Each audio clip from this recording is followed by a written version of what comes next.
இந்த தவ காலத்தில் எங்களோடு பயணம் செய்யும் அன்பார்ந்த சகோதர சகோதரிகளே, உங்களுக்கும் உங்கள் குடும்பத்தில் உள்ள ஒவ்வொருவருக்கும் சமாதானம் உண்டாவதாக. ஆமேன். அன்பார்ந்த சகோதர சகோதரிகளே, இன்றைய நாளின் தியானத்திற்காக நாம் எடுத்துக்கொண்ட இறை வார்த்தை புனித பவுல் ரோமையருக்கு எழுதிய திருமுகம் 6ஆம் அதிகாரம் 12ஆம் இறை வார்த்தை. உடலின் இச்சைகளுக்கு உங்களை கீழ்ப்படிய செய்யும் பாவம் சாவுக்குரிய உங்கள் உடலின் மீது ஆட்சி செலுத்த விடாதீர்கள் என்று புனித பவுல் இங்கு எழுதுகிறார்.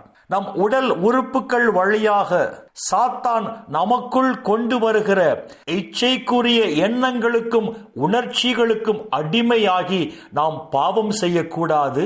மாறாக நமக்குள் வாசம் செய்யும் தூய ஆவின் துணை கொண்டு சாத்தானின் இந்த சூழ்ச்சிகளை முறியடித்து ஆண்டவர் இயேசுவை போல் வெற்றி வீரராய் வாழ வேண்டும் என்றுதான் புனித பவுல் இந்த இறை வார்த்தைகள் வாயிலாக நமக்கு அழைப்பு விடுக்கிறார். கண்களின் இச்சைக்கும் சரீரத்தின் இச்சைக்கும் அடிமைப்பட்டு போனதால் தான் ஏவாள் பாவத்தில் வீழ்ந்ததாக தொடக்க நூல் 3ஆம் அதிகாரம் 6ஆம் இறை வார்த்தை நமக்கு சொல்லுகிறது.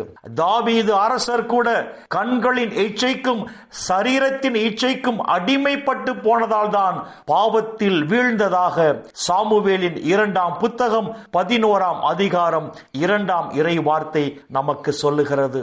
சாலமோன் அரசர் வேற்று தெய்வங்களை வணங்குகிற பல அயல் நாட்டு பெண்கள் மீது மோகம் கொண்டார் என்று அரசர்களின் முதல் புத்தகம் 11ஆம் அதிகாரம் முதல் இறை வார்த்தை நமக்கு சொல்லுகிறது. அர்த்தம் என்ன?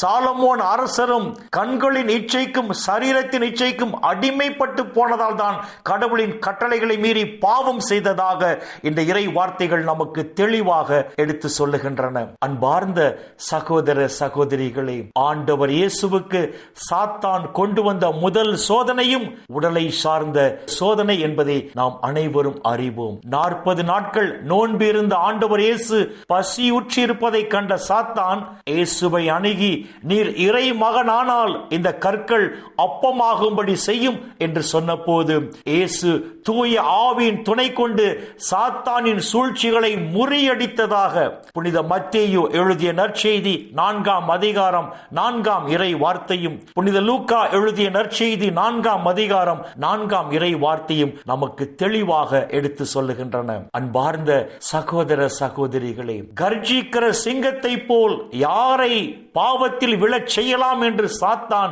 சுற்றி திரிகிறான்.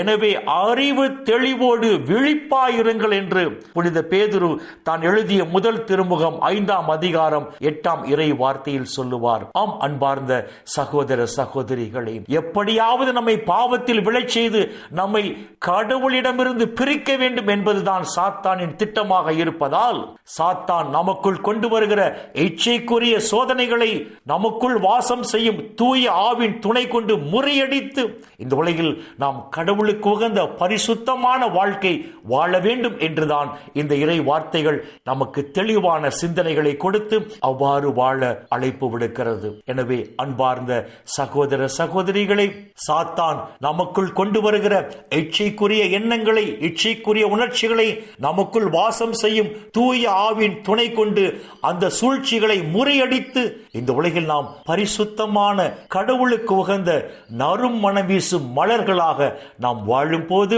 பரலோக பிதா இந்த உலகிலும் நம்மை ஆசீர்வதிப்பார். இந்த உலக வாழ்வின் முடிவில் நிலை வாழ்வையும் நமக்கு பரிசாக தருவார். இந்த இறை சிந்தனைகளோடு நாம் ஜெபத்திற்குள் கடந்து செல்வோம். எங்களை நேசிக்கிற நல்ல பிதாவே, அப்பா, இந்த உலகில் இன்னும் ஒரு நாளை நீர் எங்களுக்கு சேர்த்து தந்த உம்முடைய கிருபைக்கு நன்றி சொல்லுகிறோம். சாத்தான் கொண்டு வருகிற சூழ்ச்சிகளை தூய ஆவின் துணை கொண்டு முறியடித்து இந்த உலகில் உமக்கு உகந்த பரிசுத்தமான வாழ்க்கை வாழும் போதுதான் நாங்கள் இம்மையிலும் மறுமையிலும் ஆசி பெற்ற மக்களாக வாழ்வோம் என்று சொல்லி உம்முடைய உயிருள்ள வார்த்தைகள் வாயிலாக எங்களுக்கு எடுத்து சொன்னீரே. அப்பா, உமக்கு நன்றி சொல்லுகிறோம். விண்ணக ராஜ்யத்தை சொந்தமாக்கி கொள்ளும்படியாக உம்மால் தேர்ந்தெடுக்கப்பட்டு அழைக்கப்பட்ட நாங்கள் வரப்போகிற நாட்களில் எங்களுக்குள் வாசம் வாசம் செய்யும் தூய ஆவின் துணை கொண்டு சாத்தானின் எல்லா சோதனைகளையும் முறியடித்து இந்த உலகில் உமக்கு உகந்த நறுமணம் வீசும் மலர்களாக நாங்கள் வாழும் போது அப்பா பிதாவே, இந்த உலகிலும் தேவரீர் எங்களை ஆசீர்வதித்து இந்த உலக வாழ்வின் முடிவில் நிலை வாழ்வையும் எங்களுக்கு பரிசாக தருவீராக. அப்பா பிதாவே, இந்த இறை செய்தியை கேட்கிற எல்லா மக்களையும் அவர்கள் குடும்பங்களையும் விண்ணக ஒளி பீடத்திலிருந்து தேவரீர் நிறைவாக ஆசீர்வதிப்பீராக. அப்பா பிதாவே, இந்த இறை செய்தியை கேட்கிற உம்முடைய பிள்ளைகள் உம்முடைய நிறைவான ஆசீரால் எந்த குறையும் இன்றி மன நிறைவோடு, மன மகிழ்ச்சியோடு, மன அமைதியோடு, நலமோடு வாழ கிருபை செய்வீராக. இயேசுவின் பரிசுத்த நாமத்தில் ஜெபிக்கிறோம் நல்ல பிதாவே. ஆமென், ஆமென், ஆமென்.